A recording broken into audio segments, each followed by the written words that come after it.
presents to you in the ring? What he presents to me, well, you know, at the end of the day, he's a good all-round fighter. Speed, you know, he's very fast and smart. So yeah, that's going to be a puzzle after Unravel come November the 8th. What do you feel like you have to do to unravel that puzzle? Just do my thing, you know, show him why I've been champion for 11 years. You know, at the end of the day, just beat the bull. He's been beat, he's been knocked out. I do the same game. A lot of people have been talking lately about boxing has lost a little bit of luster in America. Can you just tell me about your perception of the state of boxing in America? Yeah, well, you know, judging by your performance in the Olympics, it's not too bright for the future, does it? One bronze medal, man. It's gone pretty bad. I think you're all taking up baseball and basketball and some American football or something. But nah, you know, there's some still good fighters. Okay, Pavlik's an exciting fighter, yet to be tested.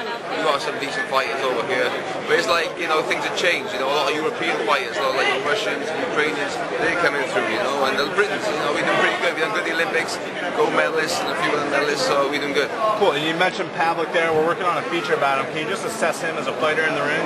Yeah, you know, Pavlik is still young. You know, he's a punch hard, obviously. He's exciting. You know, on the downside, you know, he's one-dimensional and he doesn't take a great shot.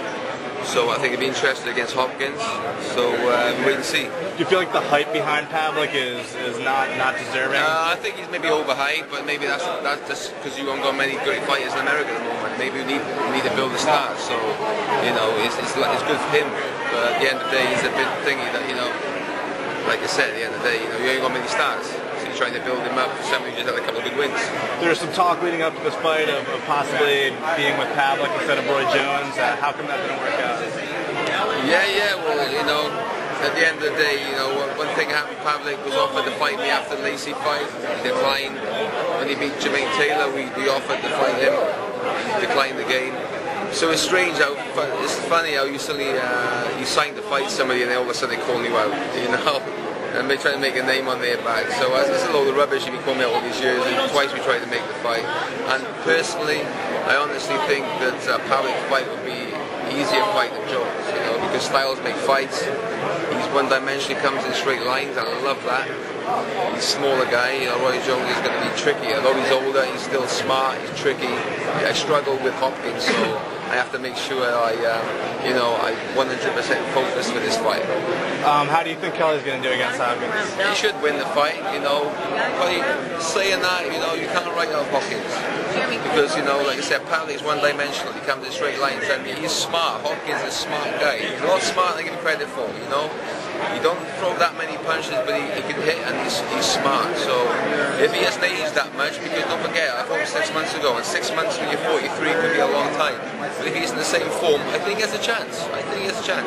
Kelly's trainer, Jack Lowe, was recently on record saying that you were running from a fight or something like that. Do you have any response for that? It's a joke. You know, at the end of the day, I know fact is we offered him the fight in end of 2006. He declined. We offered him the fight in Jermaine Taylor. He declined. You know, he just beat one of my sparring partners, who, to be honest, wasn't even the sparring partner. You know, Gary Lodge, who doesn't say much. You know, he shouldn't have been really fighting for the world title. You know, so he never even called me out after that fight. If you actually remember, he didn't call me out. They said about Calzaghe, even though I don't mind, I'll fight anybody. So when has he been calling me out? When I signed for Roy Jones, he started calling me out. So just a load of BS. And his old man, Jack, whoever his name is, I don't know. You know, let's see where he is, and see if people mention him in 10 years' time, 15 years' time. You know, let's see if he's a world champion in 10 years, see if he can win 4 world titles. And that's the guy you fight, you know, so I'm fighting the guy who's a legend. That's the difference. Last question, if you take care of Jones, any chance you'll face Pavlik in the ring in the future? Hey, you're talking about like it's guaranteed. He ain't guaranteed to be Hopkins yet, so, you know, hold the fire on that. But at the end of the day, my plan was to fight one more fight.